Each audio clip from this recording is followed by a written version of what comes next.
proudest day, and the proudest time in the seat of a rally car, because that day and that hour and those minutes, I got the bit between my teeth.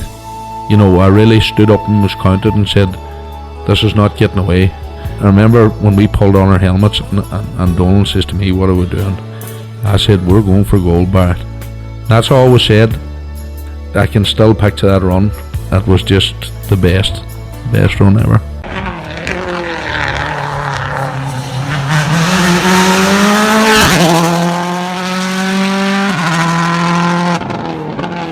Welcome to Krunching Gears, the Rally Podcast, the 2025 season. We thought it was near an end, but the good news keeps on coming, Conor.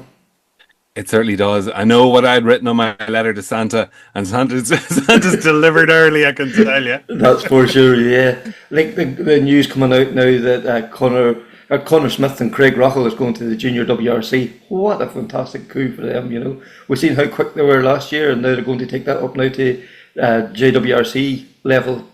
I just can't wait, Conor.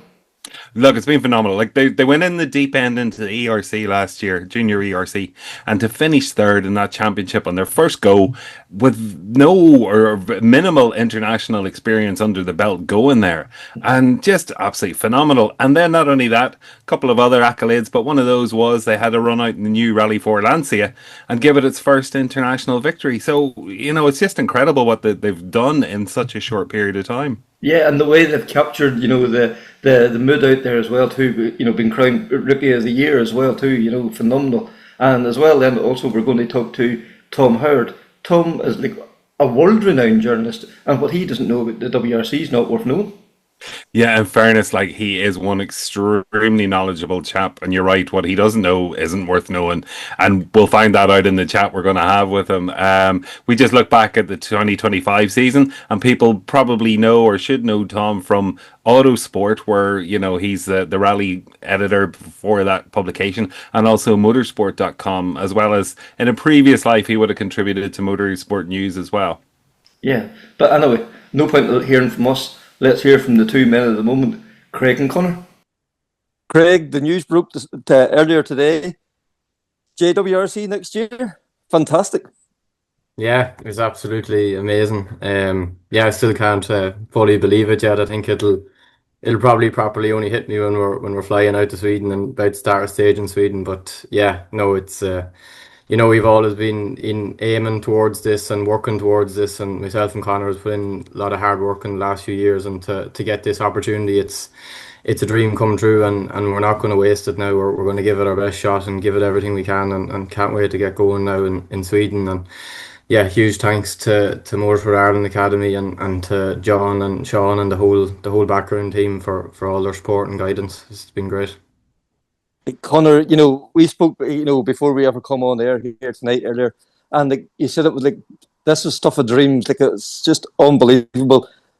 Did you still this morning when you woke up and read that? Then was it like, were you still pinching yourself? Was this me? Yeah, look at Craig. Like look at Jungle going to Rally Ireland and even over to Rally GB. Like look at you're looking up to your idols over there. Like I'm not going to get the chance to go and compete in WRC event now. It's surreal. Like it's a brilliant opportunity for both myself and Craig. And look at, as Craig said, big shout out has to go to Motorsport Ireland Academy. Without them, we probably wouldn't have been given the opportunities that we're given. So look at, yeah, we'll give it a rattle and see how it goes. Mm-hmm. Because like Craig, this like, you know, the way you took the next step up to the Junior ERC. But I suppose the car was familiar, but at least you had something there to fall back on. To go up now to the JWRC, you're going to have to learn four-wheel drive, learn new events. It's going to be a lot of learning, but that's what you're there to competing for. That's what you love. That's what you enjoy. Yeah, definitely. Look, this was a big year this year. You know, we'd moving from Ireland to compete out in Europe. It was a big step, and yeah, I think we took it with both hands and we gave it a good rattle, and you know we progressed and we learned every round we done, like, you know, from fighting for 5th and 4th in Spain to then be fighting for the lead in Croatia at the end, you know, and to get a win obviously in Barham was surreal, and yeah, look, at this year is going to be another new significant step and a big challenge. But yeah, look, I'm really looking forward to it. The 4-wheel drive now, it'll be a different beast altogether. And yeah, we got testing it there a couple of months ago, and it's dream to drive. It does everything you want. It's kind of it's a nice combination between what we used to know in the Escort and the front wheel drive. So it's yeah, it's really nice to drive, and really looking forward to getting stuck into to get out in anger on a proper stage now. Yeah, I was just going to say, and Connor, the beauty about being part of the academy is you're going to be going to brand new events you've never done before, but you have plenty of support, and there's people like William and Eamon and Liam there that you can lean on to help you and guide you and give you as much advice and information as possible.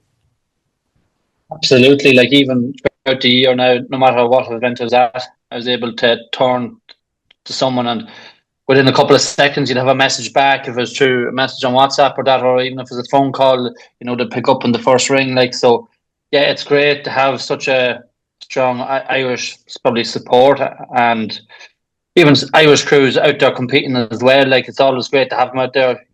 Look, you can always bounce stuff off them, and they'd bounce stuff off you. So yeah, and look, it makes things it makes life a lot easier as well, and knowing other Irish crews out there doing it as well. Look, we're all in the one boat. So yeah. And Craig, first round in Sweden. Ever been on snow before in a car, apart from outside the house? No, definitely not. It's just maybe back in the day on the quad or something, doing rings out in the front yard. That's about the height of snow we saw. But yeah, it's gonna be completely different, and yeah, I'm really looking forward to it because from chatting to Eamon and William and people who've done it before, they say it's one of their favorite rally off the calendar. The way you're able to commit, and it's high speed, and they say the grip you have is class. So yeah, I'm really looking forward to it, and yeah, hopefully we'll get a day's testing or something before Sweden, just to get a feel for it and see what it's like. But yeah, be class. And I suppose, Craig, too, maybe before we move on fully to next year, like this year, going out there to Europe, coming away with Rookie of the Year, being given Lancia the first Rally 4-1 internationally, you've had an awful lot to be proud of in the year just gone. Yeah, definitely. Look, there's a lot of positives to take from this year, and yeah, as you say, to get Rookie of the Year is unreal, and it shows that our hard work paid off this year, and we kind of met our stamp on the championship, and yeah, to get a win in Barham and bring victory back to Lancia for the first time in 30 years, it's nice to make history with Lancia. It's a brand I've always loved. I loved all the old Lancia cars, and to see it now that we're driving one, it was really good, and yeah, it was a great year, and yeah, hopefully a bigger year now this year.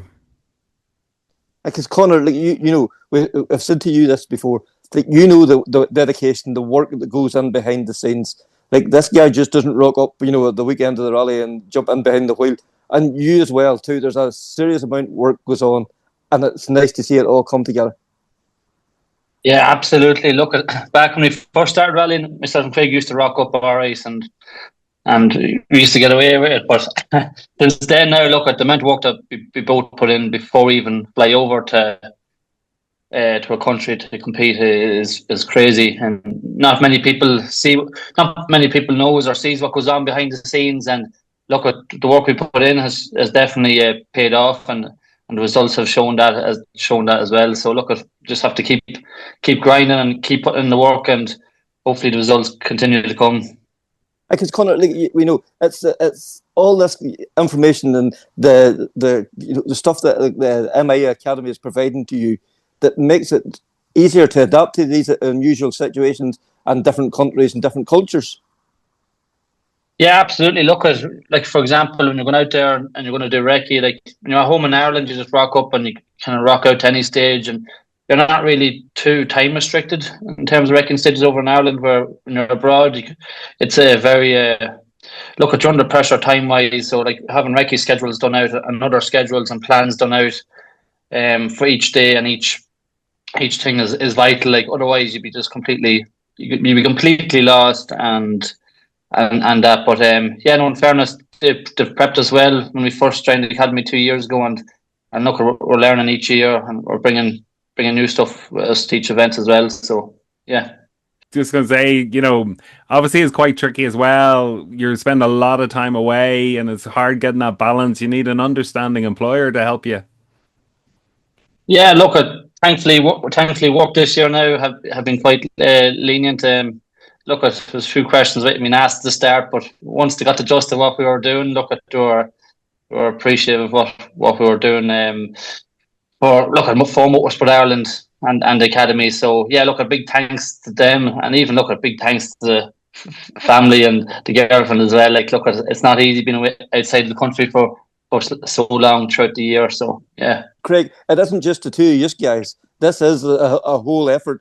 Like, we touched on people you work with, with family, friends, everything. You have to put nearly your life on hold just to go out and to do these events. Oh yeah, definitely. It's you sacrifice nearly everything just to go to rally, and that's the attitude you have to have. And when you get an opportunity, you just have to, whatever you had planned, just has to put aside, and rallying comes first. Well, that's with me anyway. That rallying comes first. It's what I love. So yeah, and as you say, support there. Like, I think we have the best fan club out of everybody. Every rally we have more and more coming out to watch us every rally. I think in the last rally there in Croatia, there was like 35 people from around home that flew out to watch us. There was a nice picture there of them all landing in the airport all together to come out to watch us. And yeah, look, it really drives us on as well that we have all the sport around us locally to push us on. And it's great, and plenty more holidays for them now this year to come out and support us. Yeah. And the nucleus of what's making this happen is people in your own area, like, your sponsors and all them too, because you have a very, it's been with you basically from the start. Yeah, definitely. And huge thanks has to go out to them. Like, when I went back to them back in my first few days in Desca with no results to my name, and came to them with a sponsorship booklet, and they came on board. And every year when I go back to them again and again, they always come on board, and everything gets dearer and dearer every year, and they always give that little bit extra. So it's great, and I'd be lost without their support as well. And yeah, look, it's great to have the local support. And Craig, you've done so much in so little time. Like, it is something to go back to your sponsors with and show them the successes and what they are helping you to do and achieve. They actually are playing a part. Oh, definitely, without a doubt. Yeah. Yeah, we always try to keep in touch with the sponsors, and they're always obviously following, but it's always to make contact with them and let them know how we're getting on, and a quick phone call now and again. And they love to see how we're getting on, and they're always delighted to see how we're doing. And yeah, it's definitely they're part of it. Because Conor, like the guys from Mad for Tar, like they help you out your press stuff. And like they're phenomenal. Like the coverage they give you guys, and the way they always thank the sponsors. And over the last couple of weeks, they've been nearly every day or every second day just a wee personalised thanks to the sponsors. Wee things like that makes a huge difference. Yeah, look, absolutely. Look at they're part of the team, really and truly. They're part of the team, and we train. Look, as Craig said, we keep them in the loop with everything, and look at. As like only for them, as well, we wouldn't be able to be at the level that we're at.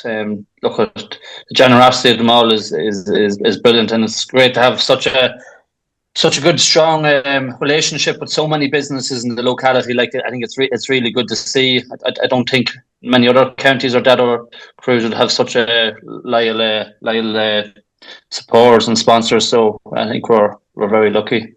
Next year, like the one huge advantage to being part of the JWRC is it gives you that exposure to M Sport. Yeah, definitely, and looking forward to working with M Sport, and it'll be M Sport Poland we're working with. So for the moment, but yeah, they're a really professional outfit. We got to go out there a couple of months ago and see the whole factory, and you'd be blown away by the work they do there. It's some facility, like, and really professional team. And yeah, look, it's to be out now at these WRC events. Hopefully our faces will be seen by the M Sport UK and hopefully get the name circulating around. Maybe if we get good results and hopefully we can keep climbing up the ladder. That's the plan. Because Craig, they seem to be quite fond of the Irish guys going by the last couple of days. Yeah, I think the Irish is taking over now.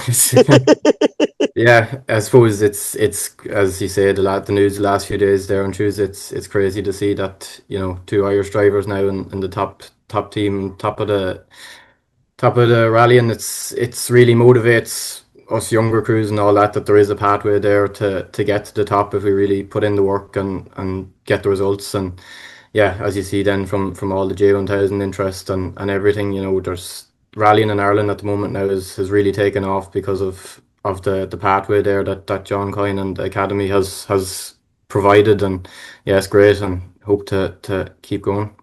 Sweden is the first event in the JWRC. Has any plans to get any 4-wheel drive experience before that? Yeah, look, we're trying to sort something. Maybe a test, I think, is the most viable option now at the moment. Just a good test, maybe to get seat time in the car on the snow before Sweden, and yeah, just learn different setup and get used to the snow and yeah, just get stuck in. So thanks very much there to Craig and Conor, and best of luck next year. You know, the hopes of a nation rest on you. Not to put any pressure on you, but then Conor, we got a chance to talk to Tom Howard. Tom is just a world-renowned journalist. Is probably not even doing him justice at that. You know, like what he doesn't know about world rallying, I don't know. He knows more than both of us put together. Anyway, let's say that. Anyway. What a joy to talk to him. His knowledge, his nerdiness, we embraced it all. Look, it was the little insights and little pieces of information, and I suppose a chance for us to throw, you know, like we're outsiders, we're not there on the ground in every event. So, you know, there's bits and pieces we kind of think we know and, you know, we're speculating on. So it was nice to have the chat with Tom and maybe get some answers to some of the things we're curious about. That's for sure. So let's hear from Tom Howard.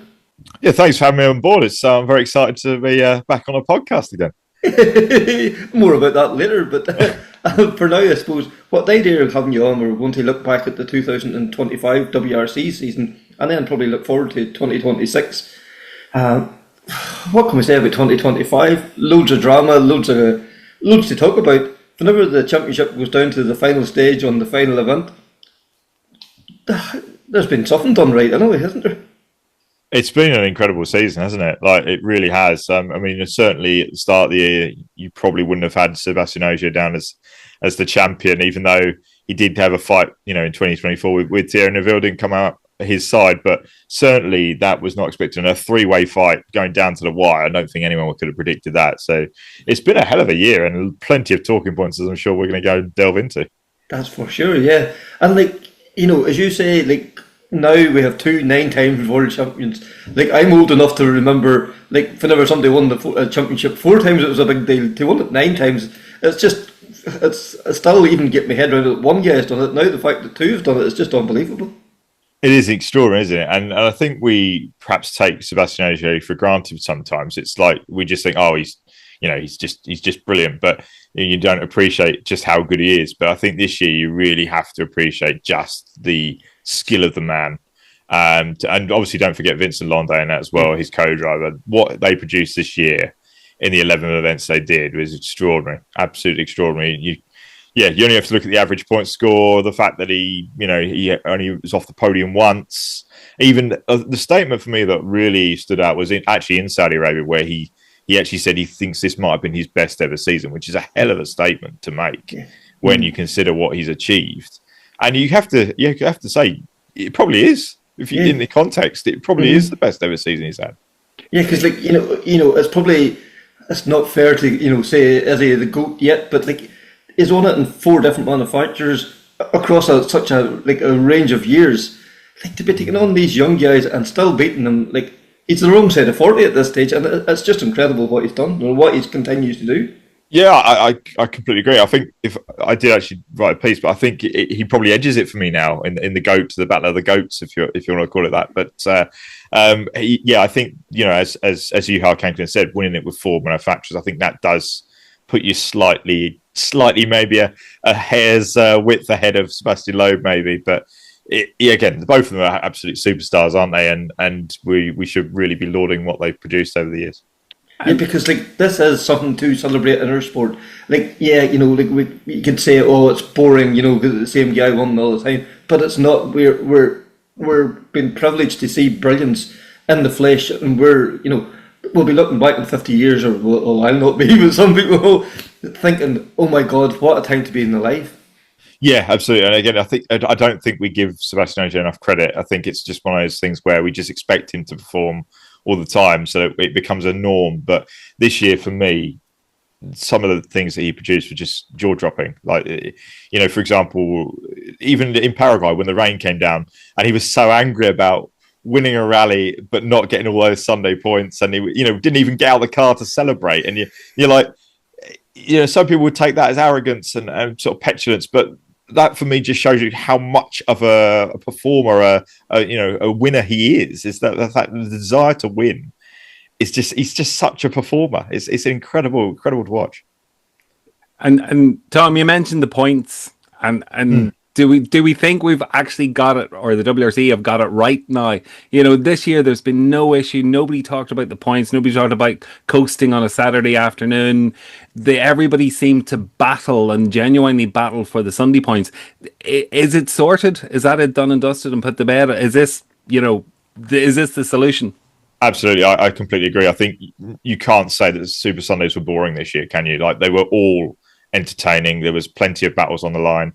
There was, as I said, the point system, let's be honest, last year, it was not right, was it? It was skewed the wrong direction. Everyone could see that. But again, it's a classic case of you've got to try things before you can get to the right solution. We've seen it in other motorsport categories when they change qualifying formats. For example, in Formula One, they get it wrong, but eventually they get it to the point where it's right. And to do that, you've got to make some, break some eggs, shall we say.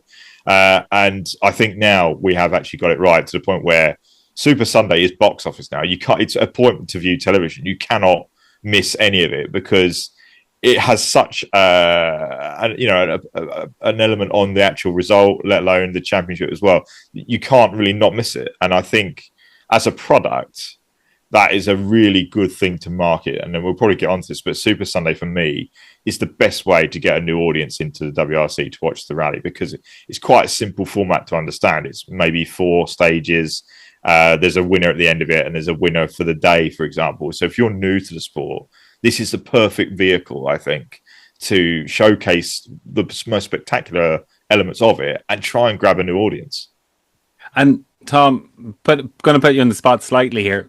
If that's the point sorted, what's the answer to road sweeping? Because you kind of have to say that's probably was Elvin's weakness. Not from him, but that was probably what prevented him from maybe taking the championship this year. Yeah, no, I completely agree with you. It's just the nature of the sport, though, isn't it? Like, what can you do? I mean, we've seen qualifying stages come in. Do you go down that route? We see it in the ERC. It kind of works quite well in the ERC, but do we want to add that to WRC? It's a difficult question, and I don't know what we do about the road sweeping. Maybe the calendar needs to be a bit better spread out. 7 gravel events in a row is not ideal if you're at the top of the championship. So maybe we need to intersect a few more asphalt rounds into that. I think that could certainly help the road positions sort of quandary that we were in.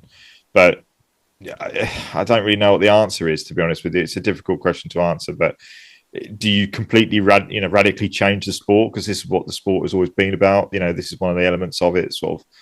And we are getting to that point where we've got a new promoter coming in. Is this something that they might consider changing? I don't know, but probably from again going back to the point of trying to grab a new audience, it's quite a difficult and complicated thing to explain to people who are not into rally about the whole road sweeping situation.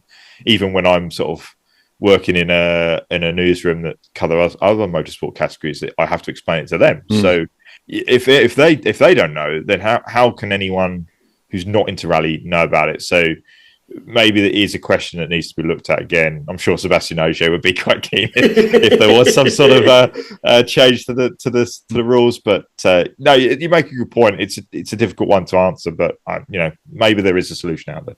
If you're looking for an additional tarmac round, I know a country might be interested. I wonder where that could be. Quite close to here, I would like. Yeah. Rumor has it.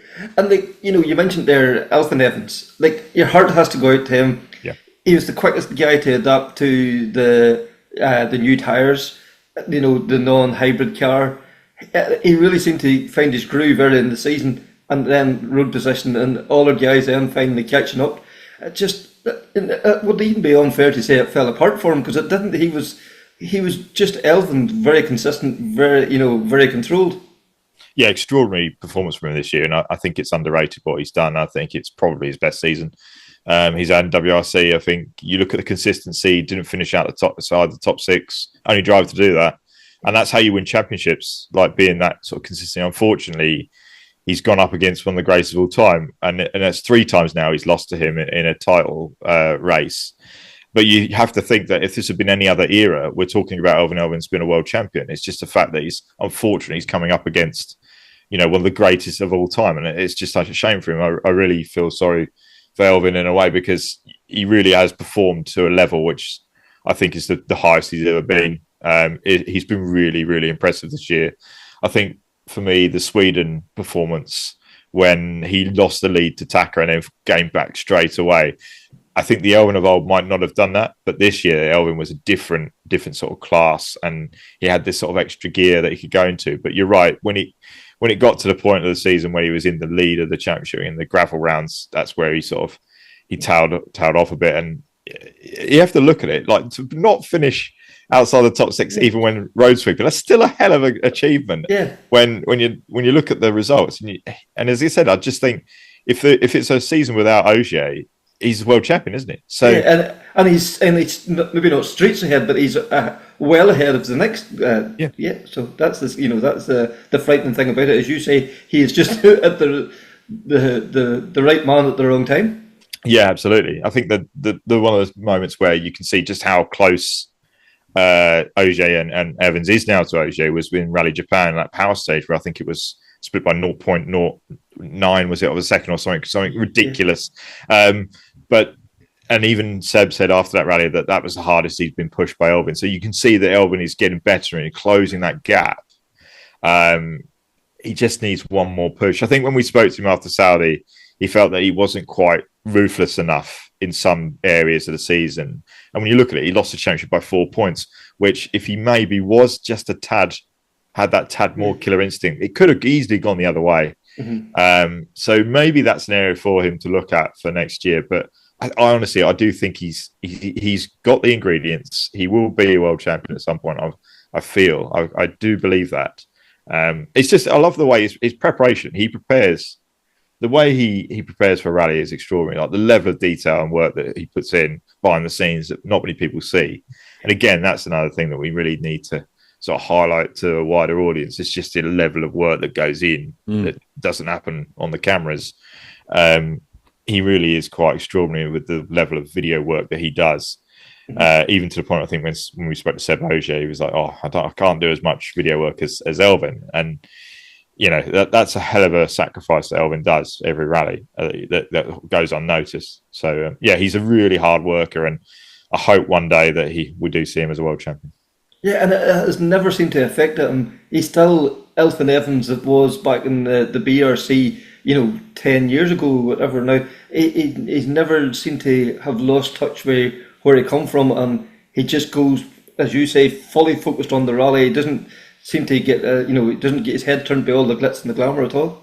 No, he's really calm and cool, and that's an aspect you need to be at this level.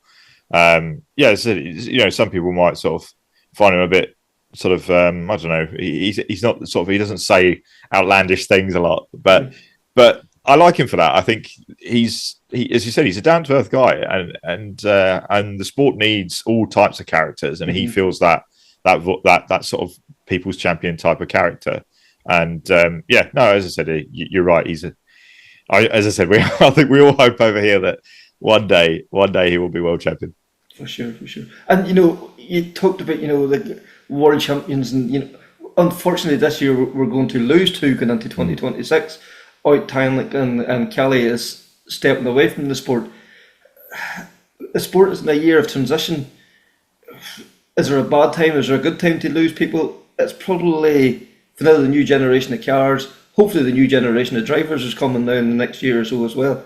Maybe it's not the worst time to lose two of the goats as well. Yeah, no, you're right. I mean, it's obviously, it doesn't matter what sport it is, to lose superstars like that, it's always going to hurt you. And there's, it doesn't matter what you are, what championship you are, who you are, it's always going to have an effect. But you're right. It's a shame to lose people, but it does offer a chance for someone else to become the superstar. So, we've got the likes of Oliver Solberg now going to sort of slip into that sort of seat that Callie's left, and I'm really excited to see how he goes in that. And I think with Oliver, he's the perfect character the WRC needs right now. He's very popular with everyone, very well liked, and also well liked globally in the motorsport sphere as well, with his connections with Lando Norris and stuff like that. So he's got quite a big footprint in sort of the motorsport sphere, which is nice. And also I think that can help the WRC in terms of attract more people to the sport. And yeah, now we've got a chance for new superstars, the likes of Sami Piari. We've got obviously Josh McLean and now John Armstrong coming into the fray. I think it's really nice to have a change. Don't get me wrong, it's sad to see Oit and Callie go. We will miss them. They are super, super talents, and some of the things that they can pull off in a rally car, not many can achieve that. So it is sad to lose them. But again, you're right. This does give us an opportunity to see some new faces. There aren't many seats, are there? We've only got 10 seats, so at the top level. So yeah, it's good to have a bit of a change. Yeah, and you have to say, for Kelly Rovanpera at what now, 23 years of age, 25 years of age, to come along to do what he's done and then go, I want to go and try something else. You have to really applaud him. It would be very easy just to settle back, and he could easily come and claim another 4, 5, 6, 7, 8, 9, God only knows how many WRC titles. But he wants to challenge himself. He wants to push himself. Yeah, absolutely. And I think we should applaud it. And he is what you call a proper car nut. This guy, he just anything on four wheels, he is into it, and it's really nice to see that he's trying to do something. I mean, if he pulls this off, what he wants to do, that's I think incredible achievement. In fact, probably won't be ever copied. We're talking about a driver elevating himself to a new level if he achieves the ultimate goals which he set himself out to do. And also it then also shines a light on just what rallying can do in terms of producing driving talent as well. So yeah, I think Callie's one of those interesting characters. He's always going to love rallying. I can always see him doing rallying at some point, whatever happens in his future career. But again, he was never someone who was like, I want to be the next Sebastian Loeb or Sebastian Ogier. That's never been his thing. Mm-hmm. And I hope we don't forget just how good Callie was in a rally car, because obviously this year has been a difficult year for him. But at his peak, I think there are a few that we can match him. Like, he was just extraordinary in 2022 and 2023. Yeah, because we've seen here, even in Ireland, last year, he came over and done Killarney Historics last year, and they started. And when he was over here doing that, he jumped in with the boys and went out in drift cars, and just it kind of alludes to something we were saying earlier. If it's got an engine and 4 wheels, he just wants to be there. He wants to be in the middle of it all, and he's just a car guy. Yeah, absolutely. As I said, it's been really awesome to sort of see him grow over the last sort of 5 or 6 years. He was quite sort of timid and shy to begin with, but his personality really started to come through in the last few years. And he's a very funny guy. Like, he's genuinely brilliantly got a brilliant sense of humour. And that's what I think we'll miss the most with Callie, actually. Some of the stage end quotes and some of the ways that he carries on. Like, he's very, very funny. But yeah, you're absolutely right. He's a pure character, pure petrol head. Like, that is exactly what he is. He just loves motorsport, and I think we need to applaud that. Yeah. One thing about Callie, he's going to be incredible on a wet circuit. Yeah, absolutely, yeah. Yeah. And I suppose one of the things with Callie and Oit, going, and one of the things certainly Oit has raised, it's that work-life balance, or nearly the lack of it. at the moment. Like we've seen a lot, even though there's less testing, we're probably seeing more days away at home. As you mentioned with Elvin, the amount of time that's having to go into, DVD work, etc. We've seen, the likes of Portugal where we had a 10 or 11-hour day on the road on the Friday, back-to-back events in South America, or the extreme heat even in some of the rallies. Like, what does the event need to do, or not the event, but the sport need to do, so that we don't lose more talented, top-rated, crews? Yeah, it's a very good question. Well, we've obviously seen we will have some changes come through as have been ratified by the FIA. So we now have those rest periods that are coming in next year. So we won't ever see days like we did in Portugal. And I have to say, I do agree with the drivers on that one. That was too much. And I guess, I understand why that happens. I understand why the itineraries need to do that and how events are funded and why you need to have these days to make sure that you've got the necessary funding for events to happen. But we do need to think about the bigger picture, and that was too far. So there is progress going to be made in that area, which is good to see that we've already had some positive feedback from the drivers and from the FIA from that. So that's good. But you're right.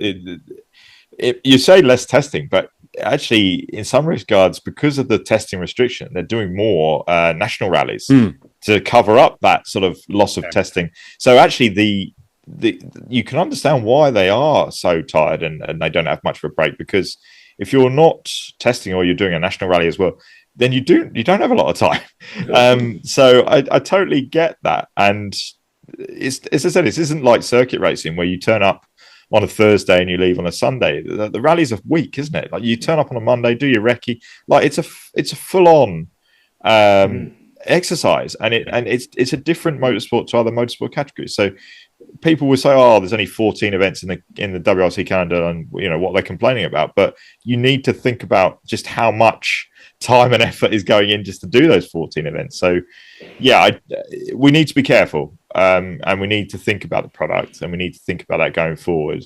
But yeah, those weeks are so intense. There's no break in that week, and then, as you said, the video work, all the prep that goes in even before that week even starts. There's probably another week of work went in before that. So suddenly that 14 events, that's 28 weeks, you could say. Yeah, absolutely. And again, you can say, "Oh, well, don't do the video work," but if someone does it, then everyone else has to do it, because otherwise you get an advantage. So it's a difficult one to fix, isn't it? Because it's sort of like the cat's out the bag on this one. You can't just ban video work, because surely someone will find a way to get an advantage. So it's a shame, because obviously in the old days we didn't have this, and then you kind of think, "Oh, actually that was better." It probably was. So it's difficult, isn't it? How do you get around that? It's a very difficult exercise to know what to do now. The cat's out of the bag in that one. Yeah, and with the 14 events now in the championship, it has now. A few years ago, everybody was saying, "Oh, the WRC is a bit Eurocentric."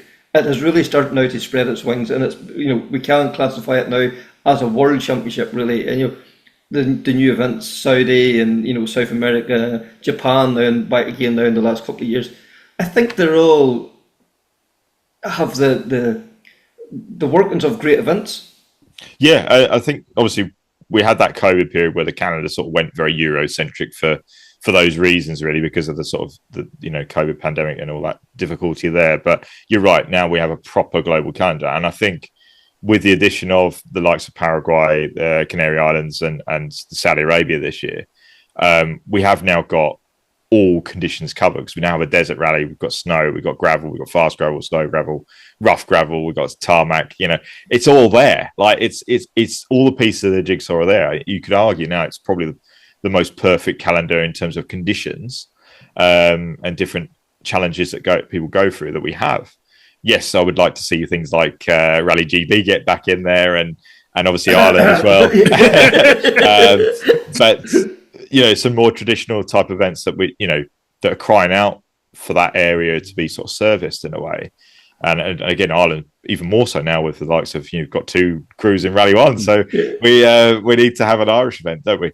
So I think from a calendar point of view, I think we're in a very, very healthy spot, and perhaps the most healthy we've had in terms of the variety and challenges event that we've had for a long time.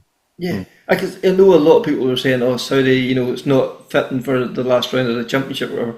We've seen what Saudi Arabia can do. We've seen it in the Grand Prix. We've seen it in football. We've seen it in golf. Whatever it needs, they will make it happen. And this was year one. I say by year 3, 4, this is going to be a phenomenal event. I agree with you. It was. I do understand why the drivers were complaining about the sort of season finale. To go to a brand new event like this, there was a definite lottery aspect about it, and certainly some aspects of the roads were too extreme.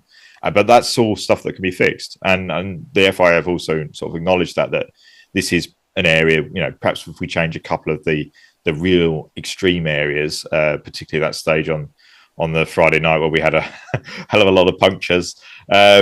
If we can just fix those slightly better, then you've got the perfect event. Whether it is fitting for a season finale, that's not for me to say. The drivers are probably better placed for that. But at the end of the day, that you can't predict when the championship is going to be decided either. So, the championship could be decided earlier in the year, couldn't it? And then you go to Saudi and it's a dead rubber. So, it's a difficult one to say. But having been to Saudi, and I was very impressed with a lot of stuff they did in the first year.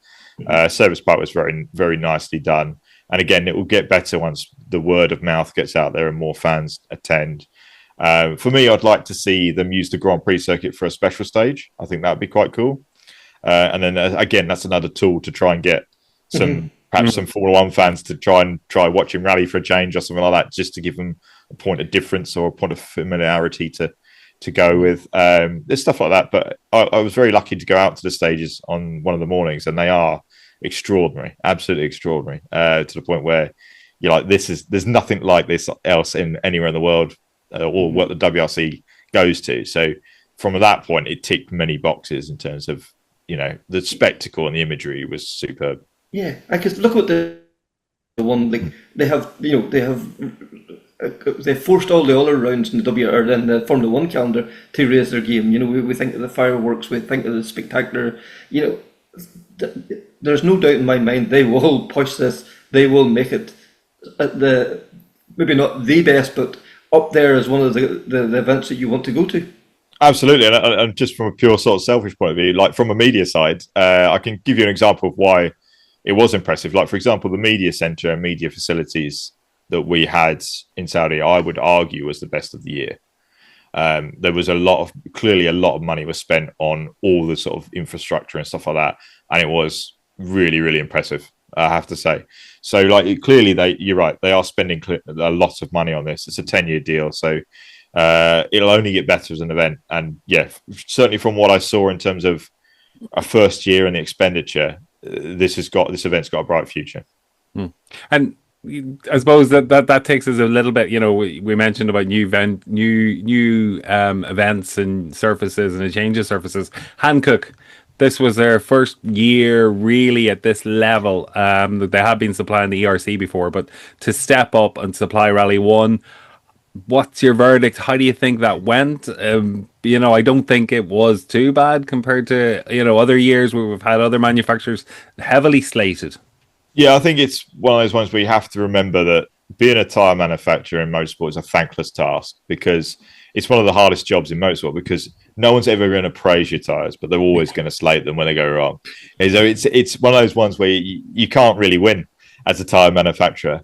And for me, to be a tyre manufacturer in the WRC is the hardest, I think, in motorsport, because of the breadth of the challenge that they have to go through, the heat, the conditions, everything those tyres have to go through is so much more than any other motorsport category out there.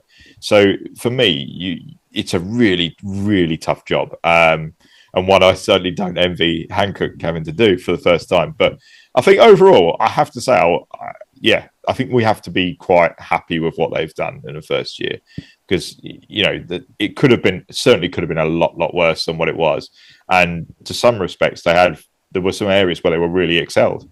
So I think fair play to them. I think well done, Hankook, in a way, because for a first year, I don't think they could have done an awful lot better. They're only going to get better too. Like, we've spoken to Stephen Cho at Hankook, and they've learned a lot from this year. They will go away and work on more improvements to the tyres. obviously they it's been a bit harder for them in terms of the testing process. Obviously, when we had the previous manufacturer, Pirelli, they had a Citroen C3 that they could just call upon and test their tyres. Now they're having to work with the teams on a sort of testing program, which is quite difficult because you're sort of having to predict quite a lot, and you're not in control of your own testing program, really, I think. And that's an area where maybe that's something they need to look at in the future. But when you think about all that in context, I think they've done a pretty good job. One of the things that was quite impressive in a weird way in terms of when the tyres did fail, and we did see a lot of that in Saudi Arabia. A lot of the time they actually held up towards the end of the stages, and sometimes they didn't lose a lot of time. Whereas I think with perhaps previous manufacturers, we might have seen tyres delaminate a lot quicker. Yeah. But don't get me wrong, obviously there was a lot of work for them to do after Saudi because there was a lot to deal with. But it was probably the most extreme rally we've seen for some time. Yeah, and these crews that never hit them that get punctures, and then you see the replay back, and you're like, oh, you maybe did hit something. Yeah, it's interesting in a way that I think one of the factors that perhaps was surprised me was just how long it took some of the drivers to adapt to the tyres. I mean, obviously we mentioned about Cali. That was unusual because we just haven't seen Cali struggle at all for so many years that when we do see him struggle, it's sort of alarming. And you're like, well, what's going on here? He seems to be bulletproof normally. What's happened? But the fact that he found it such a struggle was really quite interesting. He wasn't the only one either. So, but the end of the day, the fact of the matter is that even with a Cali that wasn't perhaps at his full speed, was still managed to be in a title decider in Saudi Arabia, even though he wasn't at his best. So you have to say it probably was not a bad season for Cali, considering. And like when you look back at his performance in Canaries, like for a tarmac and a surface that doesn't sit him in inverted commas, he was just phenomenal. That was Cali of old, wasn't it? Yeah, completely untouchable. And I guess that was sort of the other bizarre thing was he was just so good on asphalt, where you don't normally see him as a tarmac driver. But I guess there's probably an element of the circuit racing he'd been doing that helped as well in that as well. So there's that to think about too. But yeah, he was phenomenal. And I think for me, that drive was hugely impressive. But for me, actually winning in Finland was more impressive because he had to do it in an unnatural way. He had to find a driving style that wasn't his normal driving style and just sort of throw the kitchen sink at it and come away with victory. And for me, that was more impressive than actually the Canaries win. And probably, sorry, Cam, but probably in Finland, there was actually more pressure on him than we were aware because his decision to retire or quit would have been made by that stage in his head. Yeah. So this was a now or never to take the finish win. Yeah, now in terms of context now, that win is even better, isn't it? When you think about it. Like it's absolutely extraordinary what he was able to produce. And yeah, I think for me, I'm going to say it, I think it's among his best ever drives. Yeah, because he had the weight of the nation on him. Yes, he was retiring, he knew and he said he was retiring, but he also had everybody in Finland that was Cali. There was nobody else doing the rally as far as they were concerned. Yeah, he's a superstar over there. Like you can't move for a Cali Relevant pair of fans over there. So no, as I said, for me that was sensational. And as I said, he should be proud of him and Yanni should be proud of what they've achieved in the sport, but also in that rally because that was a hell of a performance. For sure. And then I suppose maybe touch on in some of the other manufacturers. Hyundai, only won 2 rallies this year. Still, the car just seems to be just not quite Toyota. It probably is so far ahead. It's probably unfair, but to still come away and get the 2 wins, and to see the Ville struggle after being a champion last year, it was quite not sad's probably not the right word, but just I don't know how you would describe it. He looked kind of lost at times almost this year. I think you're right. He was lost at times this year, and he wasn't the only one too. I think Hyundai were definitely found themselves lost a few times. Again, this all goes back for me. It all goes back to the start of the Rally 1 period. They were late with the original car. It was a late decision for sign off. They've been playing catch up ever since. And when you're going up against the juggernaut that is Toyota, who are just so well prepared and so brilliant at producing bulletproof cars, and not only bulletproof cars, quick cars too. it's always going to be a mountain to recover from. I think when we spoke to Cyril actually in Saudi, he was quite good in the fact and said that they probably bit off a bit too much that they can chew with this, trying to develop the Evo car for this year. In hindsight, they probably wouldn't have done that again. So there's sort of a few sort of things that just went their wrong direction. And I do feel a little bit sorry for them, because that decision to do the Evo car came at a time when we didn't quite know what the rules were going to be in the technical regulations. So, for example, we didn't know if we had hybrid or no hybrid, Rally 2 or Rally 1. There was this big debate going on with this FIA task force. And unfortunately, Hyundai got sort of caught in the middle of that. And ultimately, we ended up with the rules that Hyundai wanted. But again, that delays the decision-making progress on and lead times for developing components for cars and spending your homologation jokers. So I do feel sorry for them a little bit, because I think they got a little bit of an unfair deal there. But now they do have some bonus jokers to use in this final season of Rally 1. So hopefully we'll see some gear ratio changes and some other bits and pieces on that Hyundai before Monty, which hopefully should close the gap. But I'm sure Toyota will not stand still and will keep producing some miracle of developments like JWRC Rally 1 to make sure they're still ahead. Yeah, because Oid stepping away, but I think one of the stars of the year was been Fermo. Adrian, was nobody expected him to be able to race these other two guys. He was going to be the reliable guy that brings home the points, but he was in hunt for podiums. I think he really settled in and really put his footprint on the team. Yeah, and for me, he's going to be the next guy that's going to win a rally. Like, he's got to win a rally now. He's knocking on that door so much. You're right. He was a superstar this year. Absolutely brilliant. I mean, the fact is, the matter is, he came in Monty and was the best, quickest Hyundai driver the first round in. So that sort of set the marker, laid down the gauntlet pretty early to Thierry and Oit. Don't get me wrong, Oit was overall the quicker of the three, if you look at the stage wins over the season. But a lot of times, Formo was either on his pace or quicker. And a lot of times he was the quicker driver, and unfortunately got sort of caught up in some problems that a lot of the time were not his. Some difficulties with reliability and electrical problems. And but for me, the biggest thing was when he brought in that sports psychologist. You could see a definite change in Adrian. In Sardinia, for example, he made those mistakes after the puncture, and you could see that he'd lost his cool, let his emotions get the better of him. But afterwards, he went away and realised that is something he needs to fix, and he did it. And I was really impressed with that, the way, the attitude that he had to bring in someone to help him, and it was clearly evident. Probably the best case was in Japan, where he had that crash and should have been on the podium, but the attitude afterwards was extraordinary. As I said, I did a piece with him, and I've interviewed a lot of drivers after they've had retirements, and that one really stood out because he just wasn't. It was different. He wasn't angry. He wasn't frustrated. He was super positive, and I was like, "This is incredible how he's been able to do this." But it's important because, as he said, like, if he's negative, that negativity gets sort of transferred into the team and doesn't help the scenario. So he's thinking very smartly and bigger picture, and thinking that I've got to stay positive because otherwise that affects the rest of the team. And then if the team are in a better frame of mind, then we get through this quicker, these bad times. So that was very smart and very clever of him, very mature. His maturity this year has been phenomenal in that second half of the season.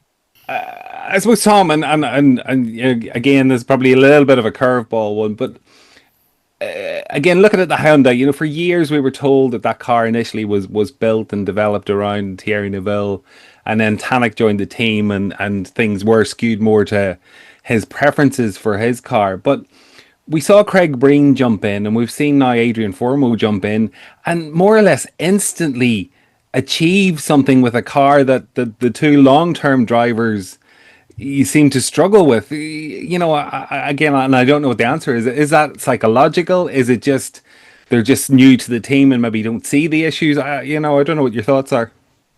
Yeah, no, it's a very good point. I don't think there is a definitive answer to this because each case is different, I'm sure. But certainly in Adrian's case, you could, for a start, he's coming into Hyundai off a breakthrough season. So he's got momentum on his side, confidence is up, his tail's up. So he's just got to move to a factory seat. of course, everything's in the right from mindset wise, everything's in the right place for him. So I think he's going to go there, and already he's going to be sort of thinking positively already. So that certainly helps. And as we've already sort of touched on, that positive attitude is hugely important. I think I don't think we give credit to the mental side of this game in driving as much as we should, because it really is, I think, a big part of it. Having the right mental strategy definitely can give you some speed. So I think there's certainly that element to it. And again, he's probably come in and he doesn't have the, shall we say, the sort of like the history of driving that car, so he doesn't know what all the problems are, does he? So he can just, he doesn't get like perhaps wound up by something that's probably not to his liking, because it's all new to him. Doesn't know. Yeah, exactly. He doesn't know what the pitfalls or the problems are, so he can just try. Oh, you might be like, oh, well, this does this, so I just need to drive around it this way or whatever. Yeah. So, and I do think that his driving style certainly was a factor this year. There's definitely something in that that really gelled with the Hyundai and the tyres, because you only had to look in Japan, for example, just to see how good he was on asphalt compared to his teammates.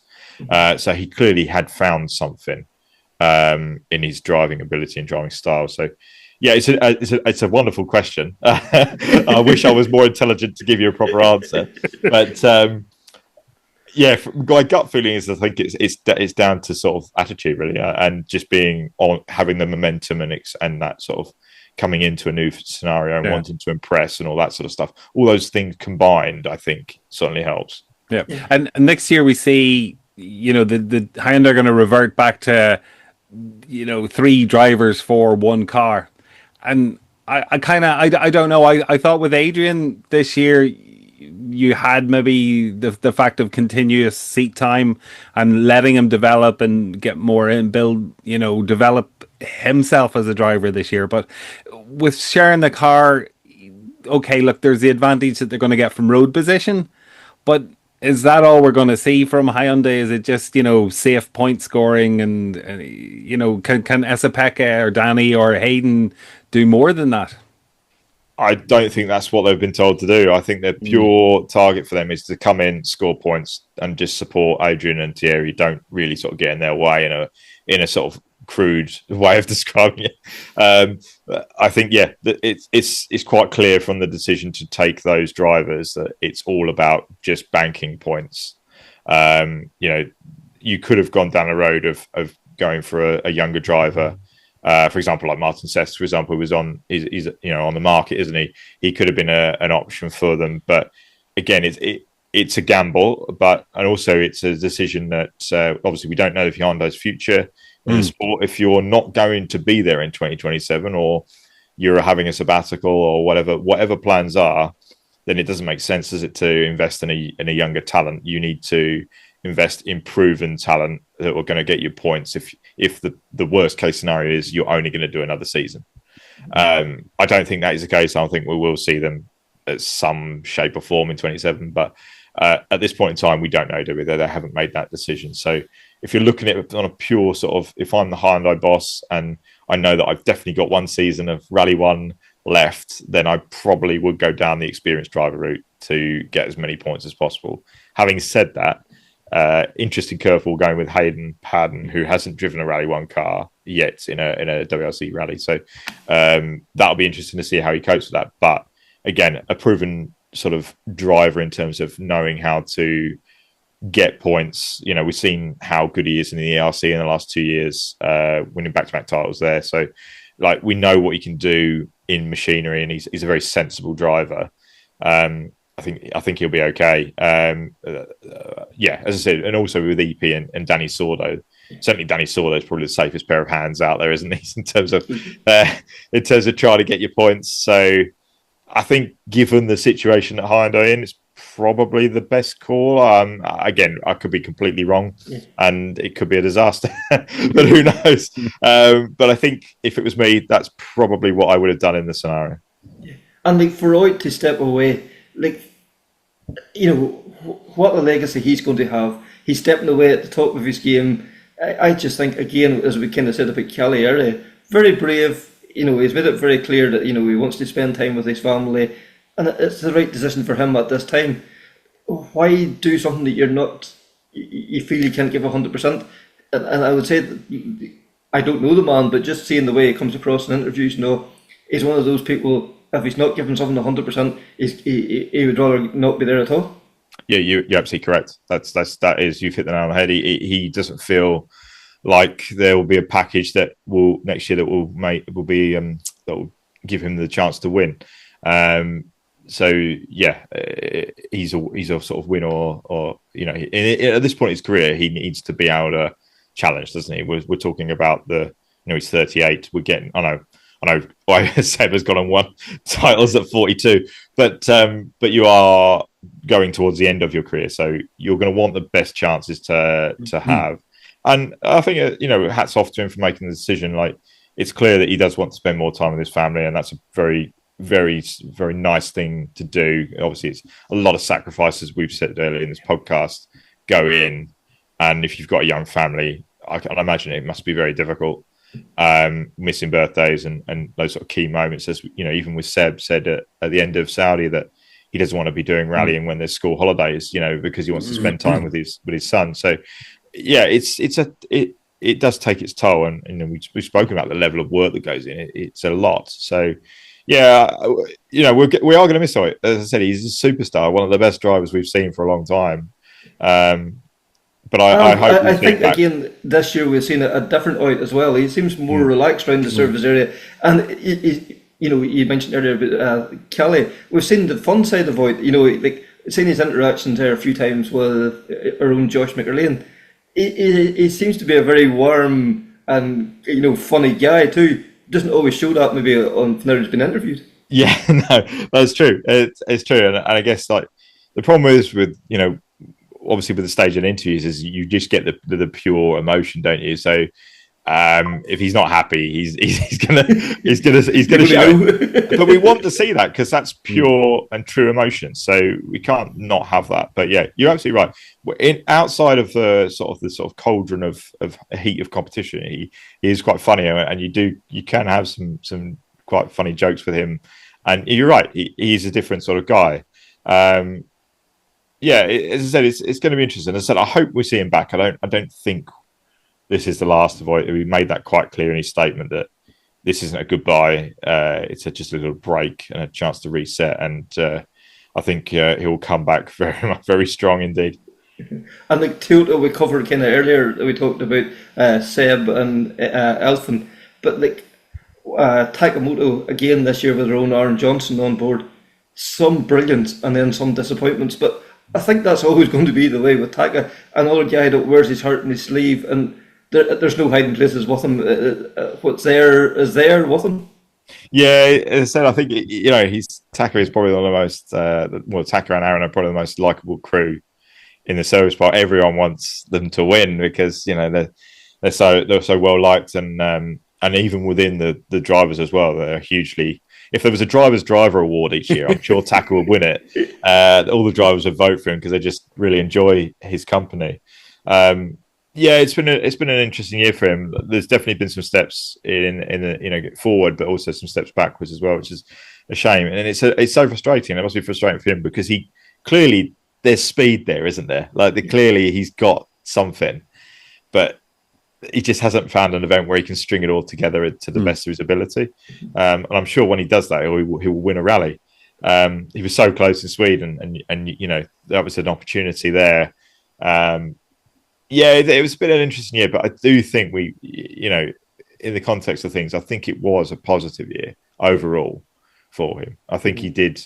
If you were sort of to look at it overall, I think he ended up on the plus side than the minus side. If that makes sense. For sure. And then Sami Pajari, like Sami at the start of the year, very quiet, just was going about his business. And the last 3, 4, 5 events, he started to really find his groove. And I don't know, I think there's not one's not too far away. Yeah, no, I totally agree with you. In Saudi, that was an extraordinary drive, and again, unfortunate to pick up that tyre failure when there was he was in the heat of battle there. Who knows what would happen if that hadn't have occurred? So yeah, it was a very classic sort of cliche season of two halves for Sami, because the first year was very much like learning year that's not doing anything silly. But then the second year, he sort of exploded into life, and we really saw some really impressive pace from him. And I'll tell you what, I cannot wait to see him and Oliver go head to head next year. What a battle that's going to be with those two young guns going at it. I think Toyota have got very good two drivers there for the future. And I no doubt they'll be battling out for world titles, I reckon, in a not too distant future. And the last time we saw Oliver in a Rally 1 car, it was with Hyundai. Really, it just didn't work out for him. Do we think it's a very different Oliver that's going to be sitting in a Rally 1 Toyota? Absolutely, yeah. This year for me, he was sensational in all aspects of the game. Like for example, I think the one event that really stood out to me, don't get me wrong, the Estonia was phenomenal, and I was hugely impressed by that. But it was the event before that, Greece, where he won the WRC2 class. But he was one of the only drivers in the entire field not to have any drama whatsoever. And I think the Oliver of old, that wouldn't have happened. There's a level of maturity that he's reached this year that's a new high for him. And he's really realised how to win rallies in whatever he's in. And he's been very, very clever in his driving. You look at his record this year, it's phenomenal. Like, it really is. He's really upped his game in the maturity stakes this year, and that is only going to stand him in good stead for next year, because this will be the real test. But we are going to see. I expect Oliver to be right at the sharp end at most rallies next year. I'm not going to say he's going to win every out rally or take loads of victories, but I'd expect him to be challenging for podiums. Yeah, because I kind of feel, in his formative years, he was always under the shadow of Kelly a bit, that Kelly was always that kind of wee step ahead, and he was the boy ploughing the field, and Oliver was coming behind. I think he's really found himself now. He's not trying to be anybody else's man, or he's not trying to be Peter Solberg's son. He's now Oliver Solberg. Yeah, hit the nail on the head. That's exactly it. He's got his own character now, and he's sort of filling into those own shoes and going his own way. And it's working for him. Don't get me wrong. Everything that he's learned from Petter is now sort of combining into this ultimate Solberg, if you will. Everything's coming at the right time for him, and he thoroughly deserves this opportunity next year. He really does. And I, for one, cannot wait. I reckon it's going to be absolute fireworks. It will be interesting. Monty will be interesting because it's obviously not. He has openly said this isn't, perhaps his favourite rally. So it'll be interesting to see how he goes. But even if he can just sort of bag a top five, I reckon that's an excellent result. I'm really looking forward to seeing how he takes the fight to Elvin and Seb and Sammy and Taka in that team, because that's a great Toyota lineup, isn't it? I know we're missing Cali, but that is quite an intriguing lineup in terms of how that battle is going to play out next year. Yeah, because we've seen a couple of times this year Toyota, doing a clean sweep at the podium, and it's hard to see with that lineup that they'll not be able to do it again next year on a few events. Yeah, as I said, I hold out a lot of hope that Hyundai will unleash some upgrades that will come together and gel nicely for this car. And obviously, Adrian in a second year now. We saw a little sort of brief taster of him versus Solberg a couple of weeks back in France, and he came out on top just. I know that's obviously, you got to take that with a pinch of salt, but I do think that Hyundai will be close next year. I do. It could be a much, much more closer fight. Yeah. And Tom, that leads us with one more team. I don't know if you've heard anything what's happening with M Sport this year. This is the M Sport Ford Team Ireland. That's the one, yeah. We're the official at this stage. We're hoping we're going to see the replica of the the Eddie Jordan 7-Up colour scheme. Yes, please. That would be amazing if that came out. That would be so good. I'd be full of it. When was the last time we had some green rally cars? Hey, I know, it was too long. Yeah, it's got to happen, hasn't it? It's got to happen. Yeah, because even that Motorsport Ireland Eddie Jordan scheme they had in Rally 2 a few years back, that looked sensational on Puma. Mm-hmm. Yeah. That'd be another model car I need to buy. That's not John Coyne, if you're listening, please have a word with me.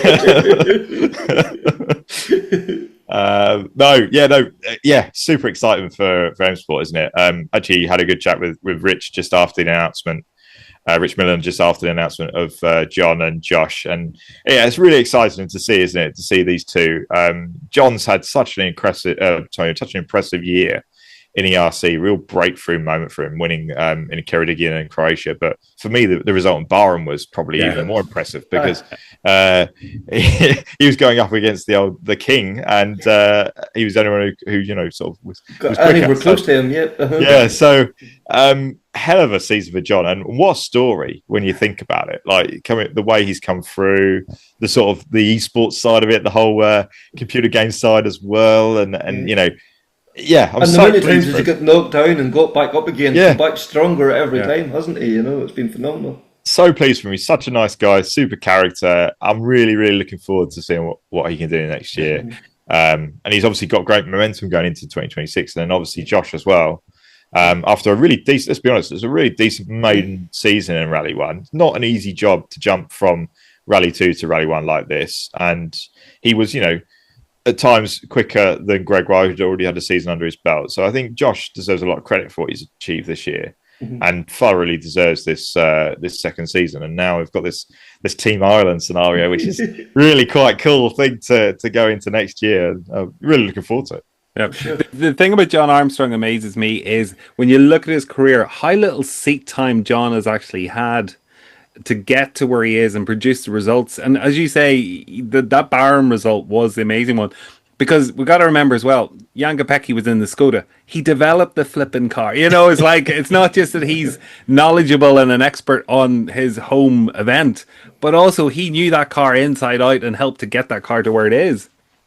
Yeah, no, absolutely. And yeah, it only makes the result more phenomenal. It's a shame that when you look back now, he's so close to actually winning that championship. If he just had a slightly better start to the year, we would be talking about him as a champion, weren't we? Yeah. So, and for me, don't get me wrong, Ceredigion was impressive too. In the wet there, he was sensational. Actually, it's not often that an ERC is so, like, somebody dominates it as much as he did. Like, we've seen the ERC in the last few years, it has been nip and tuck, a few seconds here and there. But him himself and Shane truly dominated Ceredigion.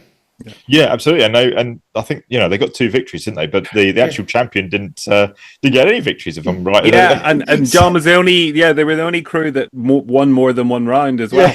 Yeah. So when you think about it like that, statistically, that's very impressive. So and as I said, Rich Miller said he just couldn't ignore what John had done this year, and fair play to give him the go, because I think that's commendable for motorsport, and obviously they've put a lot of time and invested a lot in his career. So fantastic news, really, really is. I'm so pleased for both John and Josh. Yeah, and for Josh, and sorry, Kevin, but like last year, the decision for Josh to join and to Rally 1, that was a very late decision, because it was the window opened late that the opportunity was there to put the deal together. So there wasn't really a lot of preparation for Josh. He really was, when he got to Monte Carlo, he was in at the deep end, and for what he has achieved, that car was never on his roof. He really did have, I know he didn't have a great run in Japan, but he really did keep his nose clean. Yeah, a lot of time. I think he set his stall out by finishing 7th in Monte, didn't he? That is that's a hell of a start, isn't it, to be honest with you, because that is a tough rally and a tough way to start your Rally 1 career.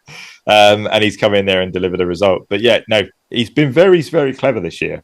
And I said I've really enjoyed interviewing him this season. He's been so good from a media side of things, and brilliant at explaining just exactly what is going on. How difficult it is and how big a jump this is. And clearly he's very well liked within the team. Sure. So that's great to see. And I said, he's been fantastic. As I said, talking to Rich, he was actually saying that he thinks that the pair of them, once can give Hyundai a bit of a run for their money. Next season, once they get going, once they get a couple of rounds under the belt, he reckons they'll be able to challenge. Because I think they'll push each other on too. Yeah. And Martin Sess showed in the last round then too. The car is capable of the results. It just yes, obviously road position was probably favourable, but you have to make the most of the cars that's up to you. Absolutely, that's it, isn't it? And that's the name of the game, isn't it? And that's where this whole mental side of things comes in. You've got to realise what you can't sort of run before you can walk. You've got to know the ways of doing it and how to get results. And I think that is, you've got to be smart in this game. And there's no point just going hell for leather to begin with. You've got to take a few steps to get up to speed and then go for it. And I think that's sort of what Josh did this year. So yeah, no, absolutely. And I think the other aspect that's really nice about this is it shines a light on the pathway to the top and shows to other younger drivers that it's possible to go all the way up through the pyramids to get there. It is possible.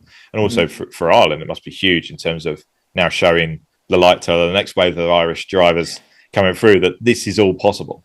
Aye, that's what we keep saying. That, you know, if you're a 14-year-old young guy or young girl stepping into a junior 1000 car to do a round of the Irish Forestry Championship, to see these two guys at the pinnacle of our sport, and to, you know, a few years ago you were thinking it's never going to happen, that's not even possible, to now look at it and say this is a possibility, this can be achieved. Yeah, I guess we've got to say a big thanks to Motorsport Ireland and John Coyne for that, hasn't they? He's the people that he's the guys that invested in and helped make this happen.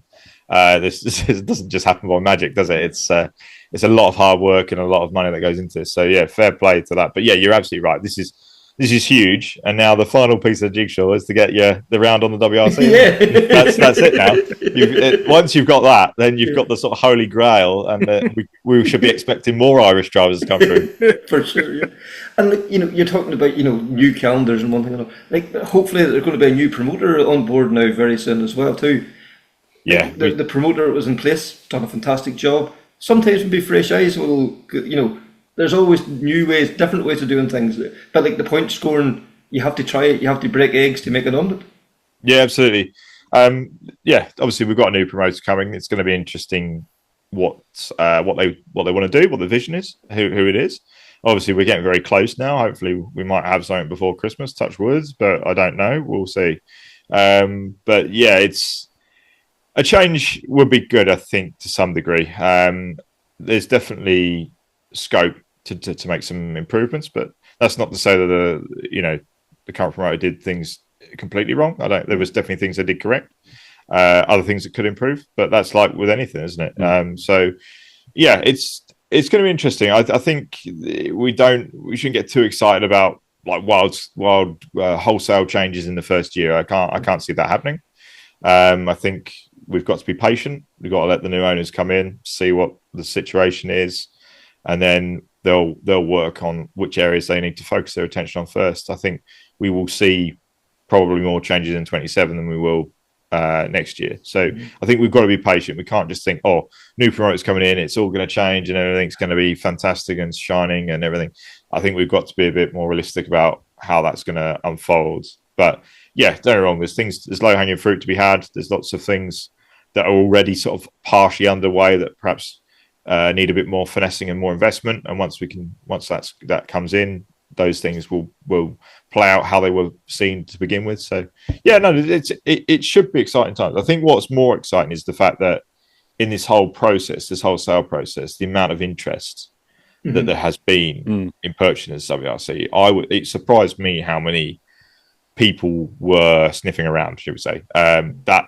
That shocked me. I wasn't expecting that level of interest. So that's encouraging, because that means that people think that this is a product worth investing in and has a future. So that's, for me, the most positive thing in all of this, is that there are people out there that think that this can have a future and get back to perhaps the glory days that we've seen in the past. And I think one of those things that has really helped the sport, and we've seen it in Formula One, was the behind the scenes, the more than the machine. Like, we talked about, drivers allowing their personality to come out. That has really, opened my eyes to what these drivers are like. Thierry Neuville, completely different character away from a rally. Just to see how he interacts with his family, just how he is around home, it's just a joy to watch those kind of scenes. Yeah, I couldn't agree more. We do need that. Obviously, Formula One's led the way with that with Drive to Survive. I think it's a dangerous game to just think that if we do that, that's going to solve all the problems of the WRC. It's not the case. The problem is that so many sports have now gone down that route that sort of type of media is now sort of saturated, and we've got to think about other ways of bringing a new audience. But don't get me wrong, the more the machine thing needs to happen and needs to continue happening, because that's an excellent avenue for people to get involved in the sport. The biggest thing for me, though, is that's great. And don't get me wrong, it's fantastic. I love it. I think it's brilliant production what they've done. But the real difficulty now is how do you get that in front of a new set of eyes? Yeah, because it's all and good catering for the hardcore rally fans. That's great, but we need to get that in front of people that haven't seen rallying before, because that's the only way you're going to bring in a new generation of fan. So we need to think of ways of doing that. Don't get me wrong, it's been good. Like over here, for example, there's been a deal with ITV to run more the machine. So that's a good start. It's a baby step, but it's a good start. It means it's on a place where people can stumble across it if you're not into rallying, if that makes sense. Yeah. It's all well and good having it on YouTube, but unless you know it's there. Yeah, you're preaching to the converted. Yeah. You know what I mean? Like, it's great, it's there, and it's free, but how do you know it's there if you're not a rally fan? Yeah. So that's the key element of all this. It's how do we get that message out there to other people? I suppose that's the difficulty. Sorry, I suppose if our new audience is on TikTok or whatever, it's very hard to get this sport across in a 20-second video. Yeah, absolutely, and that's partly because the sport is complex. Let's be honest. It's a complex sport. It's not like Formula One where they, it's quite simple. Really, they go round and round and round until there's a winner and there's a checker flag.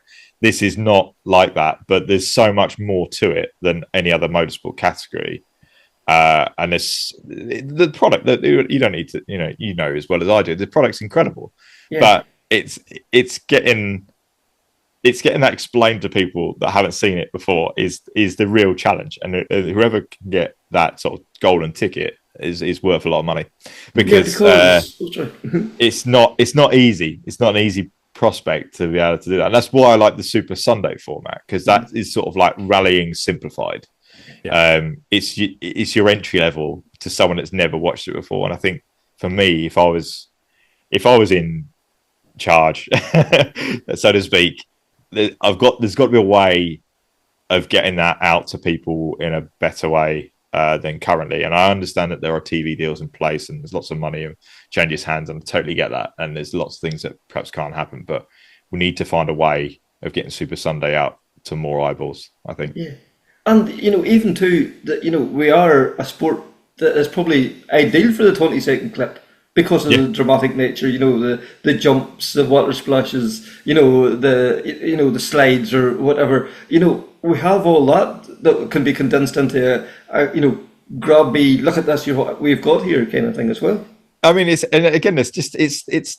not also the stage action. It's the stuff that happens on the road sections as well. That's where, like, I guess the sort of closest thing we probably have is the Tour de France in a way, because they are sort of doing what's effectively a rally on a bike, isn't it? So, it's more mental, probably.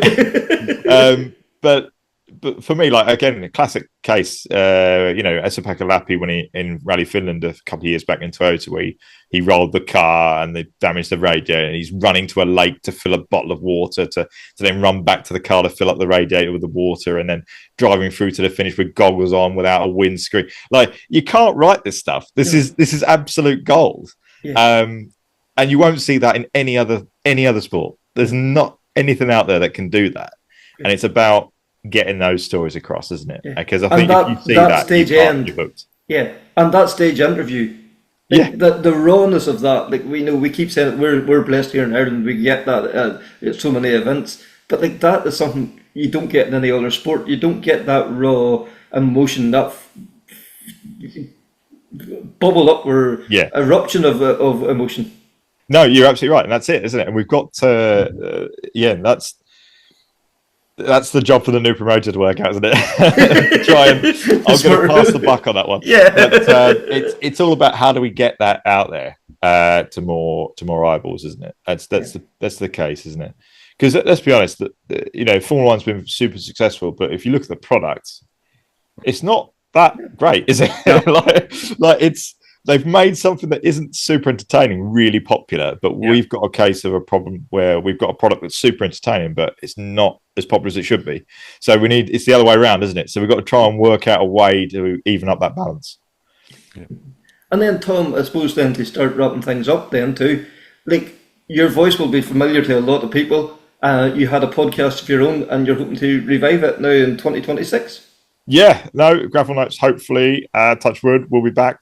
We've reinvested in getting that back up and running again. Last year was a year where a bit of a transitional year for me, sort of changing slightly my working habits and everything. So, yeah, no, hopefully in January we should be back with some interesting, different takes on WRC. Not necessarily will it be about the rallies and all the rallies themselves. There'll be some things that I'm interested in rallying that some perhaps geeky hobbies that I have, like for example collecting model rally cars, doing some slot car rallies, some rallying gaming, that sort of stuff. There'll be all sorts of different things that we'll be talking about and interviewing people about on the shows. So yeah, it'll be hopefully a bit of a mix of everything. So thanks to Tom there and the other guys from earlier on as well too. So that is the latest episode of Krunching Gears, the Rally Podcast. Please like, share, rate, subscribe. It's been phenomenal the last few weeks, and long may it continue. So until the next time, take care, speak soon, and bye.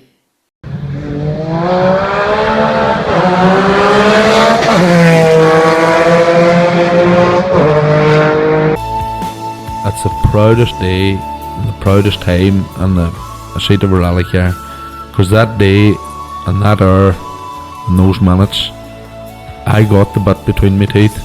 You know, I really stood up and was counted and said, this is not getting away. I remember when we pulled on our helmets and Donald says to me, what are we doing? I said, we're going for gold, Barrett. That's all we said. I can still picture that run. That was just the best run ever.